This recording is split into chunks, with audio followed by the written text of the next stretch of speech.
आज आईचा बड्डे होता आणि केक पडता पडता राहिला, तुम्हाला पुढे दिसेलच. तर आज होती 31 डिसेंबर, म्हणजेच वर्षाचा शेवटचा दिवस. माझ्या ड्रॉवरमध्ये भरपूर दिवस झाले किटकॅट ही चॉकलेट पडलेली होती आणि नाही खायची करून मी आज खाऊनच घेतली.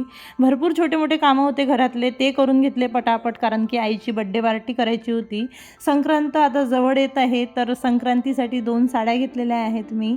ही आहे एक पिंक कलरची, याच्यावरती मी रेडीमेड ब्लाऊजसुद्धा घेतलेला आहे, ते सुद्धा छान वाटत होतं मला. तुम्हाला कसं वाटलं मला कॉमेंट करून नक्की कळवा.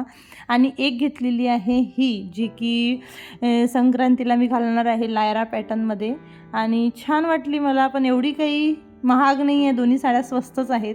आईकडे आलो, आईने केक कापण्याआधी सगळ्यात आधी हा भोपळाच कापून घेतला आणि स्वानंदी पण तिला मदत करत होती. नंतर पूर्ण सेटअप केला आणि मी जी साडी घेतलेली आहे पिंक कलरची, ती आईने वेअर केली होती आणि खरंच खूप छान दिसत होती.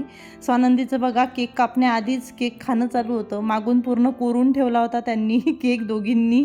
आणि माझी आई म्हणत होती कशाचा बड्डे आणि कशाचं काय, लहान मुलांसाठी सगळं काही सारखं असतं, म्हणून तिने पण छान केक खाऊ घातला. नंतर आईचं औक्षण वगैरे केलं आणि केक कटिंग केली. 2025 तुम्हाला कसं गेलं मला तुम्ही कॉमेंट करून नक्की कळवा. आणि मला कसं गेलं, मी एक लॉंग व्हिडिओ अपलोड केलेला आहे, तो तुम्ही नक्की बघू शकता. आईच्या बड्डेचं एक्साइटमेंट किती होतं स्वानंदीला, ते तुम्ही बघू शकता. किती हात हलवणं चालू आहे आणि किती डान्स करणं चालू आहे.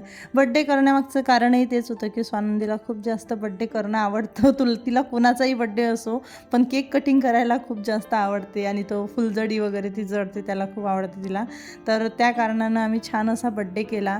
हे बघा, मॅडमचा पाय लागला होता केकला आणि केक पडता पडता राहिला. पूर्ण तोंड भरवून घेतलं होतं तिने केक खाऊन खाऊन. तर असा गेला आमचा वर्षाचा शेवटचा दिवस. So good bye 2025, good bye.